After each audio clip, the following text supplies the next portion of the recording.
What if Stannis captured Joffrey alive? The answer begins before his fleet enters the Blackwater rush. Melisandre had been ordered to remain behind, but in this timeline she ignores Stannis and sails with Davos. In the flames she has seen 2 towers, a chain, and green fire closing like a jaw. Davos finally understands Tyrion's trap. Instead of following Ser Imry Fleuron upriver, he forces the leading ships toward the chain towers, while Melisandre sends a red flare into the night. Stannis' archers loose burning arrows before the royal fleet is trapped. The wildfire hulks explode too early. Green fire tears through Joffrey's empty ships and lights the river, but most of Stannis' fleet is still in the bay. Davos' men seize one winch tower, cut the chain and open the escape route. On land, Stannis attacks the Mudgate while the Gold Cloaks stare at a defence that has burned itself. Joffrey abandons the walls. Tyrion rallies the defenders and leads the sortie himself, but Sir Mandon Moore turns on him in the confusion. Podrick saves Tyrion, though both are surrounded by Stannis' men. Before Tywin and the Tyrell army can reach the city, the Mudgate falls. At midnight, Stannis enters the Red Keep and finds Joffrey hiding inside Maegor's holdfast, still wearing his crown. Hello everyone, and welcome to Storyteller's Codex. Here we delve deep into the rich lore of the Lord of the Rings, a song of ice and fire, and the vast worlds beyond. So sit back, relax, and enjoy. Cersei has gathered Sansa and the court's women in the Queen's ballroom, with Sir Ilyn Payne waiting beside the door. She means to deny Stannis every hostage he could use, but Sansa hears fighting in the passage and throws a wine cup into Ilyn's face, just as Davos' men break through. The women are taken alive. Cersei is dragged into the throne room, where Joffrey is already kneeling in chains. Stannis refuses to turn the capture into a massacre. He orders a public judgment at dawn. Sansa testifies to Ned Stark's arrest and execution. Varys produces the trail Jon Arryn had followed through Robert's acknowledged bastards, while Pycelle admits that Cersei knew the king was dying and stopped him from receiving proper treatment. Cersei never confesses, but she does not need to. Stannis condemns her for treason, incest, and the murder of Robert's lawful hand. She's beheaded in the yard of the Red Keep. Joffrey expects to die next. Instead, Melisandre asks Stannis to keep him alive. The boy wore a crown, she says, and crowned blood may still have power. Stannis dislikes the argument, but a living captive is also a weapon against Tywin. He strips Joffrey of his crown and leaves him chained beneath the Iron Throne. Tyrion, half conscious from his wound, is brought in last. Stannis gives him one night to explain why he should not follow his sister to the block. The victory does not end the war, because Tommen is not in King's Landing. Before the battle, Tyrion had placed him at Rosby under Jacelyn Bywater's protection. Jacelyn dies defending the Mudgate, and Rosby receives 3 different orders before sunrise. One bears Stannis' seal, one bears Tywin's. The third is a forgery carried by Littlefinger. Peter Baelish arrives from Bitterbridge with Tyrell riders and claims that Cersei's last command was to move Tommen south. Lord Giles is frightened. The garrison has no clear commander, and Littlefinger knows exactly which men can be bought. By the time Stannis sends cavalry to Rosby, Tommen is already on the road to Highgarden. Mace Tyrell has lost the chance to make Margaery Joffrey's queen, but Littlefinger offers him a gentler king. Tommen is crowned in the Highgarden Sept and married to Margaery before he fully understands that his mother is dead. Tywin reaches the Blackwater too late to save the capital. Rather than throw his exhausted army against walls held by Stannis, he turns south and kneels to Tommen in public. Now the realm has 2 royal courts. Stannis controls the Iron Throne, the royal fleet, and Joffrey himself. Tommen has Tywin's army, Highgarden's food, and the largest alliance in Westeros. Joffrey is still alive, but the Lannisters have already replaced him. Tyrion enters the throne room expecting execution, and offers Stannis something more useful than another dead Lannister: division. He confirms that Joffrey and Tommen were born of Cersei and Jaime, then gives Davos the names of Robert's surviving bastards and the records Jon Arryn used. Stannis already knows the truth. What he lacks is a witness who can explain it to every lord who dismissed his letters as ambition. Tyrion's second offer is colder. Jaime is still a sworn Kingsguard and cannot inherit Casterly Rock. If Tywin is declared a traitor, Tyrion remains his lawful son. Crown him Lord of the Rock, Tyrion argues, and every Western lord must choose between Tywin's personal command and the law he has spent his life enforcing. Stannis accepts, but not as an act of friendship. Tyrion is pardoned for defending the city, named Lord of Casterly Rock in Stannis' court, and ordered to dismantle the regime he helped preserve. Tyrion immediately identifies the real danger. Joffrey was feared, but Tommen can be loved. With Margaery beside him, the Tyrells can make the boy look like peace itself. Tywin answers by naming Tyrion a traitor and promising the rock to whichever kinsman brings back his head. The proclamation fails to erase the insult. For the first time, Tywin must wage war, while the son he despises carries a legal claim to everything he owns. Robb Stark receives 2 messages from King's Landing. The first says Sansa is alive and under Stannis' protection. The second orders the king in the north to bend the knee.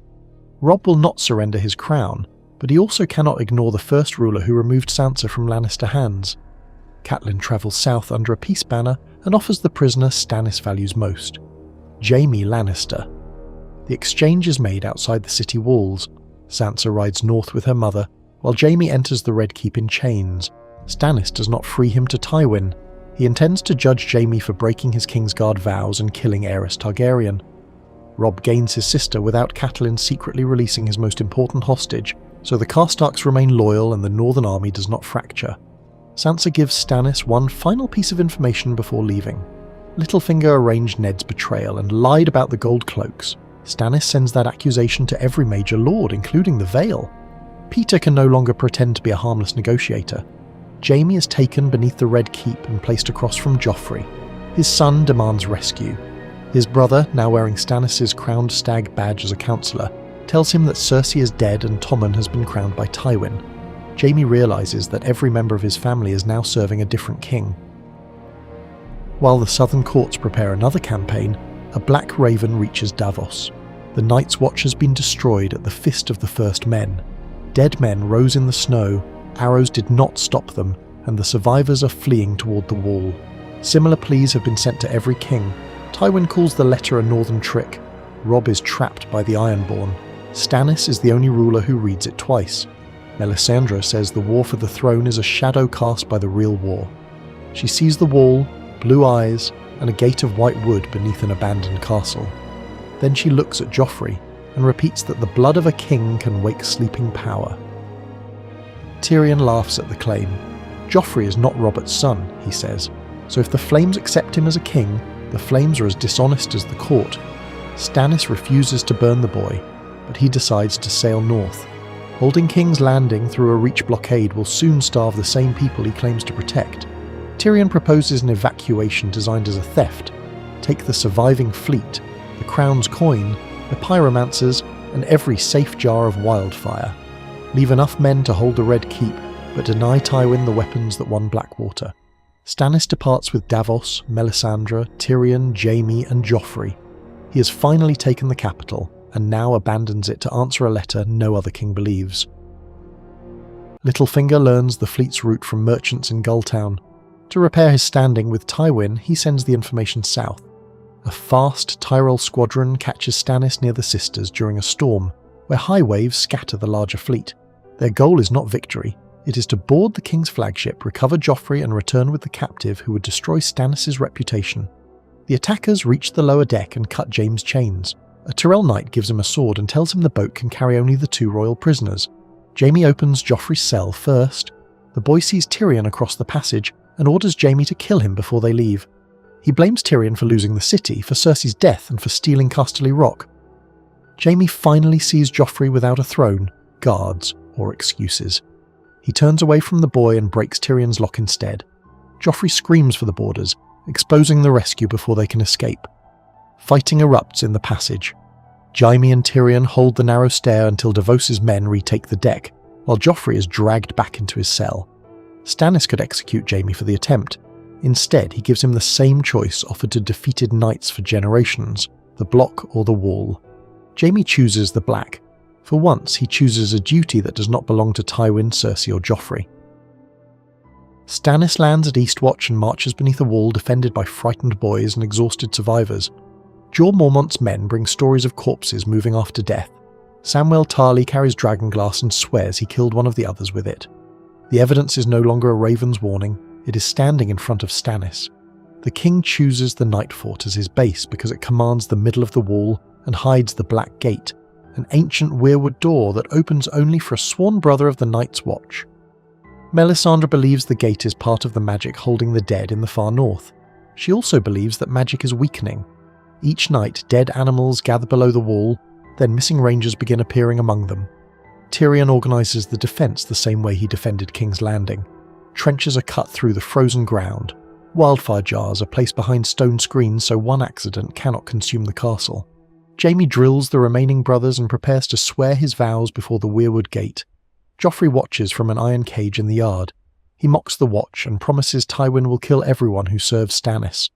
When the horn sounds 3 times, the dead emerge from the trees in numbers no scout reported. At the same moment, corpses stored inside the Nightfort open their blue eyes.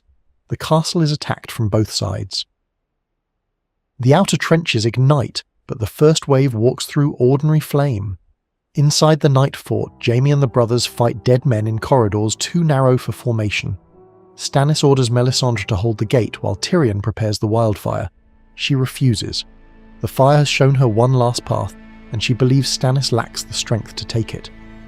Melisandre locks Joffrey to a wooden post before anyone understands what she's doing. Davos tries to reach him, but red-robed guards bar the yard. She names him a king, lights the pyre, and asks the Lord of Light to wake the wall. Joffrey dies screaming that he is the rightful ruler of the 7 kingdoms. Nothing happens. No light runs through the ice. The Black Gate remains closed. The dead keep coming. Tyrion looks at Stannis and says the sacrifice failed because Joffrey never had a king's blood to give. Stannis orders Melisandre arrested and turns to the defence she tried to replace. Tyrion releases the wildfire into the trenches. Green fire spreads beneath the snow in controlled lines, separating the whites from the trees and consuming bodies faster than they can rise. Sam distributes dragonglass to Jaime's fighters. At the Black Gate, Jaime kills a pale attacker with an obsidian spear, and the dead around it collapse. The Nightfort survives, not because Joffrey burned, but because the living finally fought the right war together. By the time the fires fade, Tywin has entered an almost empty King's Landing and seated Tommen on the Iron Throne. The victory at the Nightfort should prove Stannis was right, but Littlefinger gives the South a simpler story. Stannis carried a captive child across the realm and burned him in the snow. No raven can make the truth travel faster than that accusation. Robb receives Sansa safely, and hears that Jaime has taken the Black. He acknowledges Stannis as the man who answered the wall, but his northern lords will not kneel to a king they now call a child killer. Mace Tyrell declares Tommen the protector of the realm. Tywin suppresses every witness, who says Joffrey's sacrifice achieved nothing. At the Nightfort, Stannis has Melisandre confined for murder and names Davos's hand. Tyrion remains beside him, not because he loves Stannis, but because the king chose the living realm over the empty throne. Jaime completes his vows and joins the Night's Watch, cutting the last chain that bound him to House Lannister. Stannis still calls himself king, yet he no longer controls a capital, a great house, or enough men to march south. What he has is a defended wall and the first army in Westeros preparing for the dead.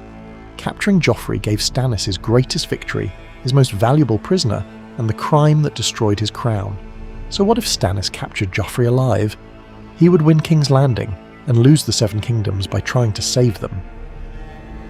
If you're interested in The Lord of the Rings or A Song of Ice and Fire, click one of the links on the screen to dive deeper into the lore. Thanks for watching, and we hope to see you next time.